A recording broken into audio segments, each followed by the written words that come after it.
July 1 నుండి December 31 వరకు ఈ 6 నెలలు తులారాశిలో జన్మించినటువంటి వారికి ముఖ్యమైనటువంటి గ్రహాల యొక్క సంచారం మూలకంగా ఎలాంటి ఫలితాలు ఉండబోతున్నాయి అనేటువంటి విషయాన్ని మనం తెలుసుకుందాం. ఈ సంవత్సరము తులారాశి వారికి 18 అక్టోబర్ వరకు 9వ స్థానంలో గురువు సంచరిస్తున్నాడు, అనుకూలంగా ఉన్నాడు. తదనంతరం దశమ స్థానంలోకి ప్రవేశిస్తున్నాడు. దశమ స్థానంలో గురువు కొంత ప్రతికూలంగా ఉంటాడు. ఇదే సమయంలో శని 6వ స్థానంలో ఉన్నాడు, చాలా అనుకూలంగా ఉన్నాడు. తులారాశి వారికి ఈ 6 మాసాలు శని యొక్క అనుకూలత బాగా ఉంది. ఇక రాహువు 5వ స్థానంలో ప్రతికూలంగా ఉన్నాడు, కానీ ఏకాదశ స్థానంలో కేతువు అనుకూలంగా ఉన్నాడు. అంటే రాహు కేతువుల విషయం ఆలోచించినట్టయితే కేతువు చాలా అనుకూలంగా ఏకాదశ స్థానంలో ఉన్నాడు. ఒక పక్కన శని 6వ స్థానంలో అనుకూలంగా ఉన్నాడు. అక్టోబర్ 18 వరకు గురు ప్రతికూలంగా ఉన్నాడు, తదనంతరం అనుకూలంగా ఉన్నాడు. ఇది తీసేయాలి. అక్టోబర్ 18 వరకు గురువు అనుకూలంగా ఉన్నాడు, తదనంతరం ప్రతికూలంగా ఉన్నాడు. కాబట్టి ఓవరాల్గా మనం చూసినట్టయితే తులారాశి వారికి ఈ 6 మాసాలు బాగా కలిసి వచ్చే అవకాశాలే ఎక్కువగా ఉన్నాయి. ప్రారంభంలో గురువు మూలకంగా అంటే 9వ స్థానంలో గురువు సంచరిస్తున్నాడు. తులారాశి వారికి గురువు అదృష్ట స్థానంలో సంచరిస్తున్నాడు కాబట్టి చాలా పనులు నెరవేరుతాయి. ప్రతి పని లోపల కూడాను ఆశించిన ఫలితాలు ఉంటాయి. మీరు కోరుకున్నట్టుగా, మీరు ఊహించినట్టుగా ఫలితాలు ఉంటాయి. లాభాలను పొందుతారు, చాలా సంతృప్తిగా ఉంటారు. ఇక రావాల్సినటువంటి డబ్బు మీకు వస్తుంది. ఎన్నో రోజుల నుండి ఎదురు చూస్తున్నటువంటి డబ్బు, రావాల్సినటువంటి డబ్బు, ఎన్నో కలహాలు, వైషమ్యాలు, మనస్పర్ధలు కలిగించినప్పటికీ రానటువంటి డబ్బు ఈ సమయంలో మీకు చేతికి అందే అవకాశాలు ఉన్నాయి. అంటే అక్టోబర్ 18 లోపు మీకు డబ్బు అందుతుంది, సంతృప్తిగా ఉంటారు. నిర్మాణ కార్యక్రమాలు చేపడతారు. గృహ నిర్మాణం కానివ్వండి, పిల్లలను ఒక మంచి స్థితి లోపల ఉంచడానికి చేసేటువంటి ప్రయత్నాల లోపల కూడాను మీరు సక్సెస్ అవుతారు. అనుకున్న పనులు అనుకున్న సమయంలో, నిర్ణీత సమయంలో మీరు పూర్తి చేయగలుగుతారు. స్థిర చరాస్తుల మూలకంగా ఆదాయం పెరుగుతుంది. వృత్తి వ్యాపారాలలో అభివృద్ధి కనబడుతుంది. ఇవన్నీ కూడాను మీకు అక్టోబర్ 18 వరకు గురు ప్రభావం మూలకంగా అనుకూల ఫలితాలు ఉన్నాయి. ఇక తదనంతరం 18 అక్టోబర్ తర్వాత డిసెంబర్ 31 వరకు కూడాను దశమ స్థానంలో గురువు సంచరిస్తున్నాడు. దశమ స్థానంలో సంచారము ప్రతికూలంగా ఉంటుంది గోచార రీత్యా. అయితే ఈ దశమ స్థానంలో సంచరించడం మూలకంగా మనకి ఇది వృత్తి స్థానం, కర్మస్థానం. మనం చేసేటువంటి పని పైన ఎఫెక్ట్ బాగా ఉంటుంది. కాబట్టి మీ కర్తవ్యంగా మీరేం చేయాలి, ప్రతి విషయాన్ని కూడాను ఆలోచించి నిర్ణయాలు తీసుకోవాలి. రిజల్ట్ అనేది మనం చేసేటువంటి పని పైన ఆధారపడి ఉంటుంది. మనం తీసుకునే నిర్ణయం పైన రిజల్ట్ ఆధారపడి ఉంటుంది. కాబట్టి ఇలాంటి స్థితిలో గురువు దశమ స్థానంలో ఉన్నప్పుడు మిమ్మల్ని బ్లైండ్గా చేయించేటువంటి అవకాశాలు ఉంటాయి. వృత్తిపరమైనటువంటి సమస్యలు తలెత్తే అవకాశాలు ఉంటాయి. అనాలోచిత పెట్టుబడుల మూలకంగా నష్టం వాటిల్లే అవకాశాలు ఉంటాయి. వ్యవసాయదారులకు ఇరుగు పొరుగు వారితో కలహాలు, మనస్పర్ధలు, అసహనము, వీటికి కారణంగా మన లోపల అసహనము డెవలప్ అవుతుంది. భయానికి గురి అవుతారు. స్నేహితులతో కలహాలు, ఇలాంటివన్నీ కూడాను దశమ స్థానంలో గురువు సంచరిస్తున్నప్పుడు కలుగుతాయి. అయితే ఈ సమయంలో శని మీకు అనుకూలంగా ఉన్నాడు. శని ముఖ్యంగా 6వ స్థానంలో శని సంచరిస్తున్నాడు. శని 6వ స్థానంలో సంచరించడం చాలా కలిసి వచ్చేటువంటి అంశం. శత్రువుల మూలకంగా మీకు విజయం చేకూరుతుంది. అనారోగ్య సమస్యలు దూరం అవుతాయి.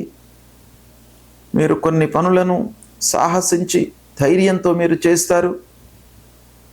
కనుక ఈ 6వ స్థానంలో శని ప్రభావం మీకు చాలా అనుకూలంగా ఉంటుంది, సత్ఫలితాలు ఉంటాయి, నలుగురిలో మంచి పేరును సంపాదిస్తారు, ఉద్యోగస్తులకు ఆఫీసులో ఆదరణ లభిస్తుంది, మీ పనితనాన్ని గుర్తిస్తారు, ఉద్యోగస్తులకు చాలా అనుకూలమైనటువంటి సమయము, అందరి సహాయ సహకారాలను పొందుతారు, చేసేటువంటి వృత్తిలో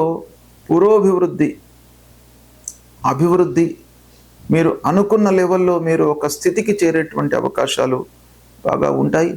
ఇంటి వాతావరణం మీకు బాగా కలిసి వస్తుంది, అందరి మన్నలను పొందుతారు, సహాయాన్ని పొందుతారు, శుభకార్యాలు చేసేటువంటి అవకాశాలు ఉన్నాయి, శుభకార్యాలకు వెళుతారు, ప్రయాణాలు అనుకూలిస్తాయి, సౌఖ్యంగా ఉంటారు, ఇంటి వాతావరణం మీకు బాగా కలిసి వస్తుంది.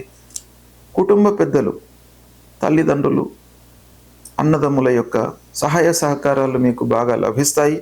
కనుక 6వ స్థానంలో శని సంచారము ఈ 6 మాసాలు మీకు శని ప్రభావం అనుకూలంగా ఉంది.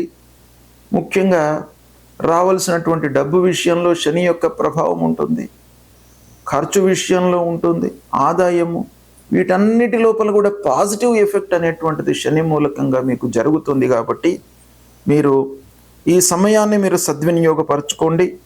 ఇకపోతే ఇదే సమయంలో 5వ స్థానంలో రాహువు ప్రతికూలంగా ఉన్నాడు.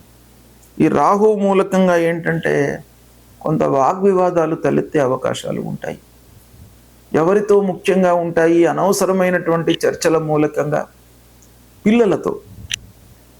పిల్లలు వాళ్లకు కావలసింది వాళ్ళు ఆర్గ్యుమెంట్ చేస్తారు, మీరు దాన్ని వ్యతిరేకించడము, ఇలాంటి వాటి మూలకంగా కొంత వాగ్వివాదాలు తలెత్తి కొంత గ్యాప్ ఏర్పడేటువంటి అవకాశాలు ఉంటాయి.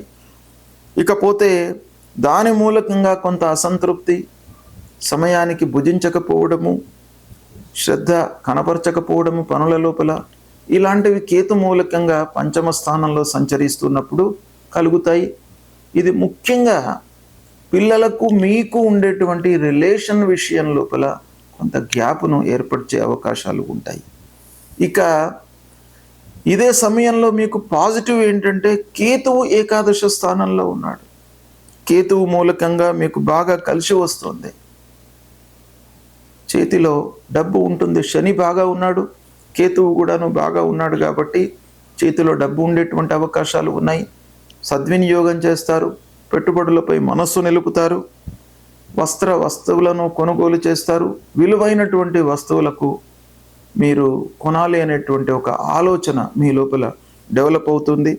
సంఘంలో మంచి పేరును సంపాదిస్తారు, నలుగురికి ఉపయోగపడేటువంటి పనులను మీరు చేపడతారు, సహాయ సహకారాలను పొందుతారు, నలుగురికి కూడాను మీరు సహాయం చేస్తారు, సహాయాన్ని పొందుతారు. ఇలా మీకు ఏకాదశ స్థానంలో కేతు ఉన్నప్పుడు చాలా మంచి పనులు జరిగేటువంటి అవకాశము ఉంది. ఈ సమయాన్ని మీరు సద్వినియోగపరుచుకున్నట్టయితే తులారాశి వారికి ఓవరాల్గా ఈ 6 మాసాలు బాగా కలిసి వస్తుంది. ఈ 18 అక్టోబర్ వరకు దశమము, 18 అక్టోబర్ వరకు 9వ స్థానంలో గురువు అనుకూలంగా ఉన్నాడు, తదనంతరం దశమంలోకి వస్తున్నాడు. కాబట్టి ఈ సమయం లోపల మీకు తులారాశి వారికి అంటే ధనుస్సు రాశిలోకి సూర్యుడు ప్రవేశించినప్పుడు ఇంకా మీకు మంచి జరిగే అవకాశాలు ఉన్నాయి. అంటే ఈ ఇయర్ ఎండింగ్ లోపల 16 డిసెంబర్ అక్కడి నుండి ఎండింగ్ వరకు కూడాను మీకు 3వ స్థానంలో సూర్యుడు సంచరిస్తాడు కనుక ఇది కూడాను మీకు బాగా కలిసి వస్తుంది. ఈ సమయాన్ని సద్వినియోగపరచుకోండి, శుభ ఫలితాలను పొందుతారు. గ్రహస్థితి ప్రతికూలంగా ఉన్నప్పుడు అంటే అనానుకూల స్థానాలలో ముఖ్యమైనటువంటి గ్రహాలు సంచరిస్తున్నప్పుడు మనము ఆ గ్రహాలను ప్రీతి చేసుకోవడానికై కొన్ని మార్గాలను అన్వేషించాలి. అందులో మొదటి కర్తవ్యము మన వైపు నుండి పాజిటివ్గా రియాక్ట్ కావడము. అంటే గ్రహస్థితి బాగా లేనప్పుడు మనం ఎఫర్ట్స్ ఎక్కువ పెట్టాలి, ఎక్కువ కష్టపడాలి, ప్రతి విషయాన్ని కూడాను ఆలోచించి నిర్ణయాలు తీసుకోవాలి. ఇది మనం చేయవలసినటువంటి పని, కర్తవ్యం. రెండవది పరిహారం. భగవంతుడి యొక్క అనుగ్రహం కొరకై ఈ గ్రహాలను ప్రీతి చేసుకోవడానికై ఆ గ్రహాలకు నిర్దేశించినటువంటి పరిహారాలు మనము చేసుకోవాలి.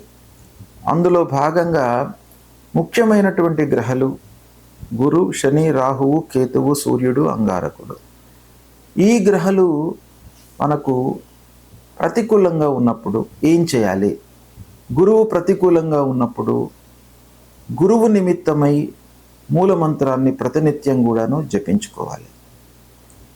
దేవానాంచ ఋషీణాంచ గురుం కాంచన సన్నిభం వందనీయం త్రిలోకానాం తం నమామి బృహస్పతి అనేటువంటి మూలమంత్రాన్ని ప్రతినిత్యం కూడాను జపిస్తూ దక్షిణామూర్తి స్తోత్ర పారాయణం చేస్తూ దత్తాత్రేయ స్వామిని కొలవడము, సద్గురువులను సందర్శించుకోవడము, ఇవి చేసినట్టయితే గురు భగవానుడి యొక్క ప్రీతి కలుగుతుంది మీకు. ఆ గురు భగవానుడు ప్రీతి చెంది మీకు ప్రతికూలమైనటువంటి ఫలితాలను తగ్గించి అనుకూలాన్ని మీకు కలిగించే అవకాశాలు ఉంటాయి. ముఖ్యంగా మాతాపితృవులను కూడాను మనం సేవించాలి.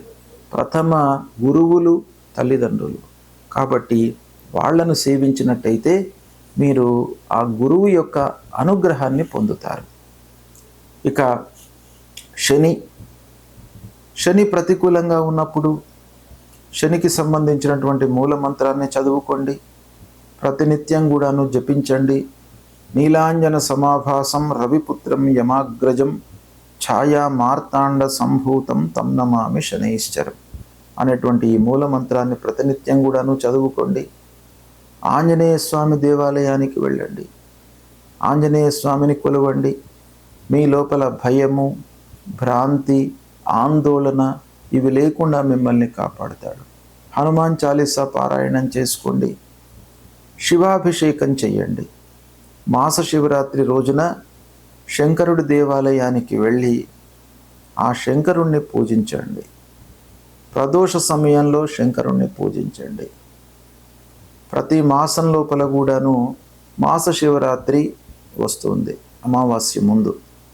ఆ మాస శివరాత్రి రోజున శంకరుణ్ణి మీరు పూజించినట్టయితే మీకు అపమృత్యు దోషాలు తొలగుతాయి.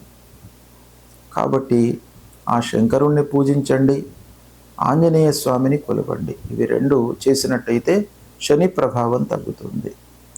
ఇక రాహువు ప్రతికూలంగా ఉన్నప్పుడు రాహు ప్రీత్యర్థమై మూలమంత్రాన్ని జపించండి. అర్ధకాయం మహావీర్యం చంద్రాదిత్య విమర్ధనం సింహికా గర్భ సంభూతం తం రాహుం ప్రణమామ్యహం. ఈ మూలమంత్రాన్ని ప్రతినిత్యం కూడాను చదవండి. అమ్మవారిని కొలవండి. దుర్గామాత, రాజరాజేశ్వరి అమ్మవారిని, మహాకాళి, మహాలక్ష్మి, మహాసరస్వతి ఈ అమ్మవారి స్వరూపాన్ని, ఆ దుర్గామాతను కొలిచినట్టయితే తప్పకుండా రాహు ప్రభావం మీకు తగ్గుతుంది. రాహు కలిగించేటువంటి దుష్ప్రభావం తగ్గి అమ్మవారి అనుగ్రహం మూలకంగా మీకు మంచి ఫలితాలు కలుగుతాయి. ఇక కేతువు ప్రతికూలంగా ఉన్నప్పుడు గణపతిని మీరు సేవించండి. విఘ్నాలు కలిగే అవకాశాలు ఎక్కువ ఉంటాయి. మానసికంగా చంచలత్వాన్ని ఇస్తాడు. కాబట్టి మీరు ఆ గణాధిపతిని పూజించినట్టయితే మీకు ఆ కేతువు ప్రీతి చెంది కేతువు మూలకంగా కలిగేటువంటి దుష్ప్రభావం తగ్గుతుంది. అంతేకాకుండా కేతువుకు సంబంధించినటువంటి మూలమంత్రాన్ని ప్రతినిత్యం కూడాను చదువుకోండి. ఫలాశ పుష్ప సంకాశం తారకా గ్రహమస్తకం రౌద్రం రుద్రాత్మకం ఘోరం తం కేతుం ప్రణమామ్యహం. ఈ మూలమంత్రాన్ని చదువుకోండి. మీకు ఈ గ్రహాలు ప్రీతి చెంది దుష్ప్రభావము తగ్గే అవకాశాలు ఉంటాయి.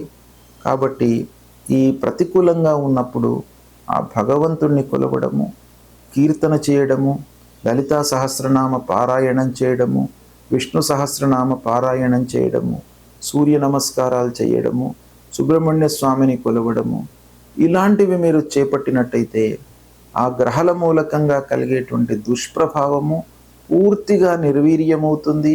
ఆ భగవంతుడి యొక్క అనుగ్రహానికి మీరు పాత్రులవుతారు, శుభ ఫలితాలను పొందుతారు. తప్పకుండా ఈ పరిహారాలను పాటించండి.